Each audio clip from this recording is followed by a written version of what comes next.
Zombies. The Walking Dead. Scary, decaying corpses rising from the ground. I'm gonna be honest, I'm terrified of zombies. Like, I'm not joking that I have a recurring nightmares of being stuck in a zombie apocalypse. It's actually my greatest fear. So, with that said, let's make zombie OCs. Exposure therapy, baby! Yeah! This is gonna be a little different from my other videos because these characters actually do not have an official story. For some context, a lot of times when I'm at my in real life job, I draw on slow days. I just draw for fun and out of boredom, and that's when I created these zombie characters. I made them on a whim without any thought on a story, yet I've grown quite attached to these two characters, Marshmallow and Zomemi. Get it? Get it? Is it Zomemi or is it Zomemi? Please let me know in the comments how you would pronounce this. Zomemi? Zomemi? I mainly just use them as actors for animatics I daydream in my head, each song being a different universe / story they belong to. They're like dolls to me, and it's all one big game of pretend. I just put them in random stories. In one, they're childhood friends who got turned into zombies. In another, they're total strangers who stumbled across each other wild zombies.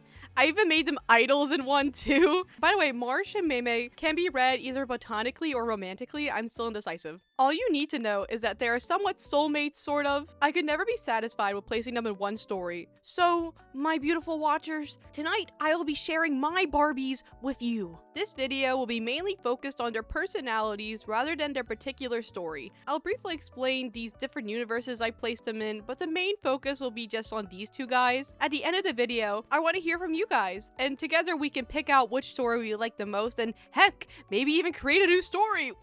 What? Without further ado, let me introduce you to Marshmallow, the fish-eye zombie.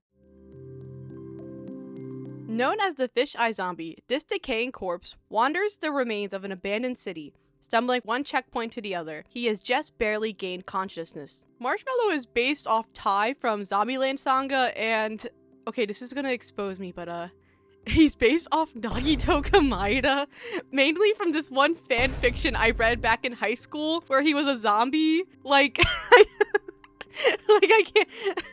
I loved that fan fiction so back in the day that I drew fan art, like a lot of fan art for it. That fan fiction kind of helped me rethink about zombies and retextualize into thinking they were cute, and thus Marsh was born. He goes by different names, but the one he answers to is Marshmallow for some reason. Marshmallow often has his mouth open, staring at nothing, walking with a limp, not knowing where to go, what his purpose is. He doesn't remember life before turning.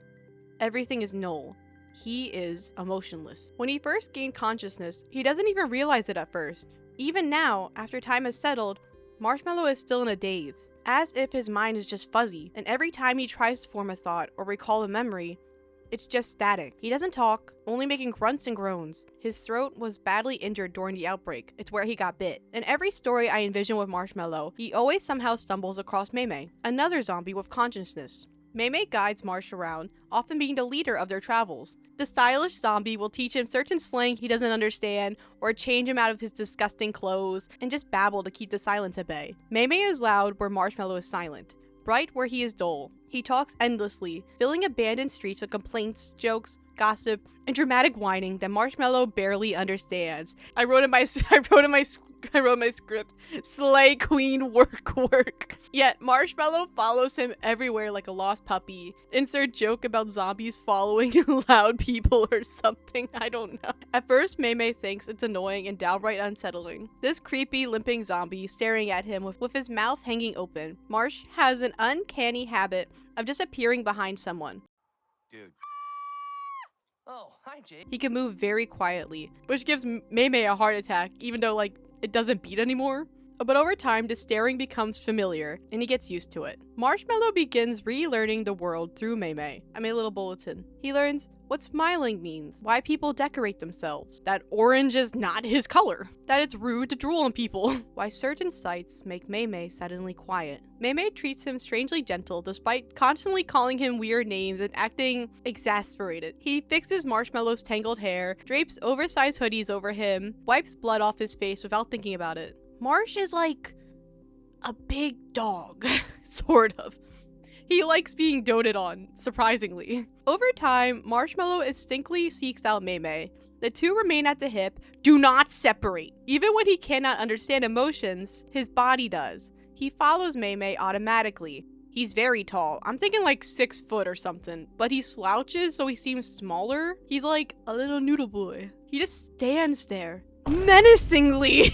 He doesn't understand personal space, so he often leans on Mei, accidentally drooling on him. Mei has learned to accept his flaws. To everyone else, Marshmallow looks emotionless, but Mei has slowly learned to read him. Marshmallow is changing. He's like a rotisserie chicken. He's defrosting. He's slowly relearning how to be a human, one slow blink at a time. Marsh is like a newborn baby, trapped inside a dead body. Every word Mei teaches him sticks, like a sponge. Every act of kindness leaves permanent marks. Marshmallow follows him with the quiet devotion of a stray animal that has never shown affection before. I imagine one moment with him is Mei finding and fixing a broken music box, and for some reason, tears drop from Marsh's eyes. Neither of them knowing why the zombie started crying, but it was the first step to help him regaining his lost memory. Scenes like that are the crutch of this potential story. Marshmallow does not understand what Mei is to him at first. He only knows that when Mei leaves, the world becomes quiet. Some little fun facts about him. Number 1, birds land on him because he stands still too long. He's often compared to a tree, or a Disney princess. He carries random objects without knowing why. Mostly trash. He likes to gift some to Mei, but like imagine like a cat giving its owner a dead bird or something. Number 3, gets distracted by sounds easily. This makes him wander off a lot, and he gets lost easily. And number 4, he unknowingly copies people and doesn't understand personal space.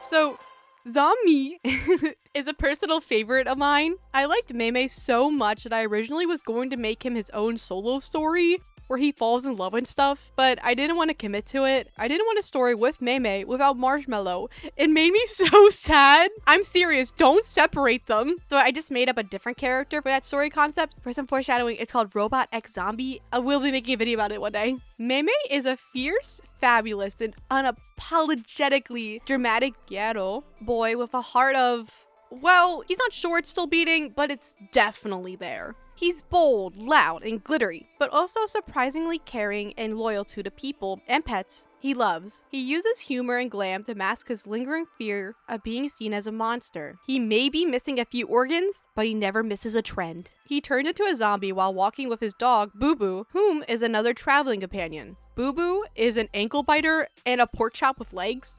He's so ugly, but to Mei, he's his little angel. I actually based Boo Boo off my late dog, Buddy. Aww. The cutest, ugly dog in the whole world. I miss him a lot. He was so ugly. My dog, Buddy, would run into walls, and whenever he got excited, he would run laps around our kitchen table. So I think that'd be kind of cute if Boo Boo just gets the zoomies a lot, and he just bites ankles all the time. Maybe doesn't realize he's a zombie, so he just screams and runs every time he sees a fellow zombie. That's actually how he stumbled across Marshmallow. The zombie just followed his screeching noise and found a hysterical Mei. When he first realizes his predicament, Mei spirals in a panic and just freaks out. Poor Mei is having a meltdown while this weird zombie just stares at him. Mei remembers bits and pieces of his life, though a lot of it is still fuzzy. He's the one more animated in the duo, with Mei often forgetting he's a rotten corpse. At first, he was terrified of the fish-eye zombie, but after realizing he has some form of humanity attached to him, Mei kept him around, even being the one to name dear old Marsh. After all the terror, Mei quickly becomes attached to Marshmallow. He's like his emotional support dog. Ignoring Boo Boo for a second. That rat bites people. Together they form this unique duo, traveling the world in the hopes to find others like them. The duo often spends their travels scavenging, but they don't need to eat. No, you're right, my beautiful watcher. They scavenge for accessories! Yippee! The best part of the end of the world is that the world becomes your beautiful decaying oyster.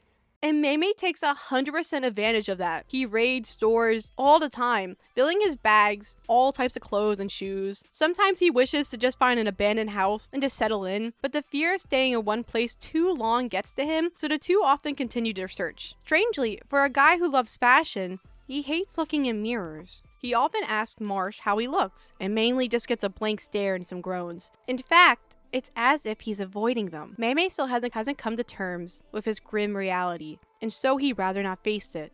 Literally. He hates seeing himself in reflections, rather looking ahead and not thinking about the future. Mei hates silence. He rambles about stupid things to fill the emptiness of their dreaded world, complaining about ugly clothes he found, making fun of old advertisements, talking because if he stops talking, he has to remember their corpses walking through the remains of humanity. Marshmallow makes the world feel a little less empty. Somewhere along the way, Mei realizes he started talking to Marshmallow instead of around him, and Marshmallow listens. He thinks, stairs, but Mei notices little things first. Number 1, Marshmallow standing outside stores waiting for him, holding objects. Mei casually mentioned liking, tilting his head whenever Mei sounds upset, or Marshmallow hesitating to go inside dark tunnels. Over time, Mei absolutely adores Marshmallow, constantly doting on the fish-eye zombie. That's his bestie, ride or die. Well, maybe no die. He'll fix Marshmallow's hair absent-mindedly, stopping him from putting random trash in his mouth, bandages up whenever a bruise randomly appears. Mei doesn't like looking at their bite marks. I imagine a scene where maybe one day, Marshmallow chases a random squirrel or something and gets lost, and Mei is alone for the first time in a while, and just spirals in a panic. Hysterically looking for Marsh, worried sick, but also utterly terrified to be alone in the silence, in this horrible, grim world. He doesn't like being alone. A wash of relief and comfort overcomes him whenever he spots that fluffy white head in the distance. Mei watches a dead boy slowly learn how to be alive again, and somewhere in the middle of it, he stops seeing Marshmallow as a zombie. He sees a friend.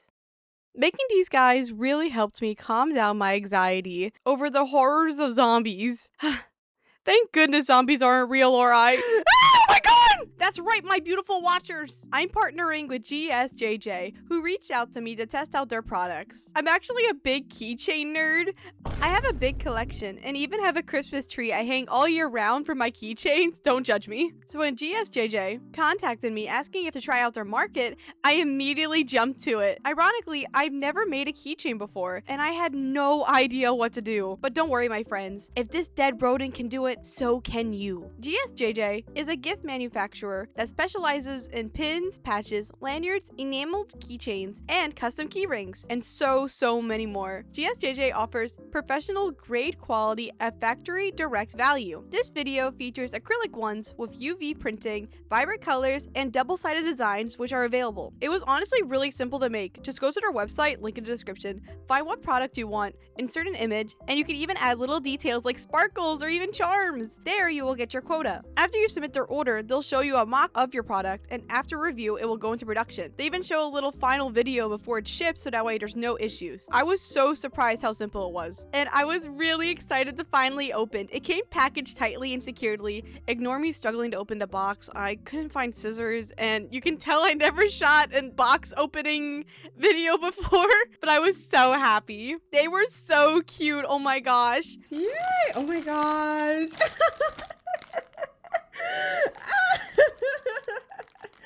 They're so small. Oh my god. I will be honest, they were smaller than I was expected, but that was completely okay. It was more of a test to see how a production would go down for a keychain and how essentially to make one. I was really glad I added the sparkle overlay to the keychains. I think it really makes it pop. I had the choice between a gold and silver chain, but I chose gold due to Zomemi. I think just adds to the overall cuteness of it. I was really curious on how they were going to do the detail with the line art because I chose to have like a melted heart since, you know, they're zombies. And it actually, to my pleasant surprise, they nailed it with the little overlay of the line art. I was especially nervous to how the colors would look like since my style often uses bright and poppy ones. I even experimented using pink line art, which I typically don't use. I usually just use black, but I was so glad I did because even though the keychains are small, the colors actually benefit from it because it stands out amongst my vast collection. And again, I just love the sparkles overlay. It's so in character. Zomemi would 100% own this. Guys, I'm being honest. Tell me where I should put these keychains. Should I put my zombie boys on my keychain wall next to Alien Stage Do Meowie, or do I put it on my Do Not Judge Me Christmas tree? Let me know in the comments, please. It's so weird to have my own keychains, but it's also such a cool feeling. It's just wow. I purposely designed it so it would be something I would buy if I saw it in an artist alley or something. And I know what you're thinking. Why make keychains over these guys and not already established characters? Well, this is going to be a sort of testing ground. That's right, you guys are my little guinea pigs, cause I'm gonna open up a little store and you can have your own zombie. Yay! I never done something like this before. This is going to be a complete test run. I only ordered a limited supply. I mainly did this to see how it would go and hopefully kick out any bumps in the road, hence why I use Zomemi and Marshmallow. Those who do order the keychains, please let me know what you think, if there are any modifications you would like in the future, so that way if I do make more merch of more beloved characters, so that way I can give you guys more quality products that you guys would much prefer. Nothing is set in stone, of course. As a thank you for my test subjects, I'm even gonna throw in free little pins along with the keychains that I made myself. But thank you GSJJ for partnering me. Thank you for your patience, as I had no idea what I was doing and this was my first time ever working with someone. So thank you so much for your patience, and thank you everyone for the love and support. And now let's get back to the story.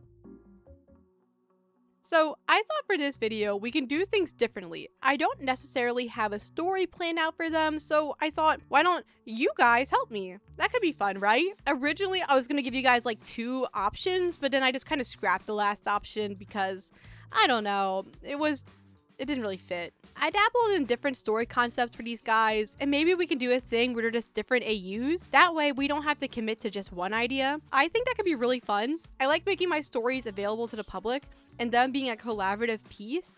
It's so fun reading your guys' comments and brainstorming ideas. It's genuinely the best part of making these videos. As you can kind of see from both the personalities, I do have a base storyline planned out for them, but not necessarily. Like I said, this can be AUs, and this can just be for fun. They're Barbies, guys. We're playing dolls. And in this storyline, they're in an apocalypse setting where they're on traveling, but that doesn't necessarily mean that they can't be something else in the future. And like I said, I would love suggestions. I would love seeing these guys in different settings, essentially. The main storyline for these little Barbie dolls I got going on is the plot of Marshmallow and Zomemi wandering through abandoned cities in the hope of finding other zombies like them. This is the kind of story I sort of planned with Marsh and Zomemi in mind, but never fully developed. It's more of a set piece rather than a fully fleshed out story. I just like the idea of Marsh and Zomemi going from town to town in the hopes they'll find survivors, maybe other conscious zombies, or heck, a possible cure? Who knows? I sure don't. This storyline could be more character focused. Since our leads suffer from memory loss, each destination could be a piece of a puzzle to help them to regain traces of their old lives. They don't have any memories, so we can honestly do whatever we want with them. Maybe they knew each other before they turned, or maybe they didn't. Maybe they have family waiting for them, or maybe they were betrayed. Ooh, the potential. Thank you guys so much for watching. I hope you like Marshmallow and Zomemi. This video is kind of different from my others, so I'm genuinely curious of what you guys think of this. Do you guys want more videos about OCs with or without a set story? Originally, I was gonna have 2 options we could play with. One version was we have the little road trip story, or 2, it was a zombie gotcha game. I think it would be so fun if you guys gave me suggestions, and together we can create a zombie gotcha game or something. Like, we can use Marshmallow and Zomemi as like collab characters or something. I think that'd be such a fun thing. You guys give me suggestions for zombies. I'm like, oh, let's do a nurse zombie, or oh, let's do a bad boy zombie, and then in the comments, and I can draw them, and that could be like a fun little video or something. I don't know. I have no idea how to plan for that. It does stress me out a little bit, but I think the ends would justify the means. So please, in the comments, give suggestions of how either you want to see the Marshmallow and Zomemi story going, or if for a potential next video, we can create a zombie gotcha game together, and you guys can give me ideas on how that would look. That could be so fun. I don't know. Thank you again, GSJJ, for partnering with me, and please go check out my store, link in the description, and get yourself some Marshmallow and Zomemi official merch. Yay! But either way, thank you guys for watching. I hope you guys have a lovely day. Bye!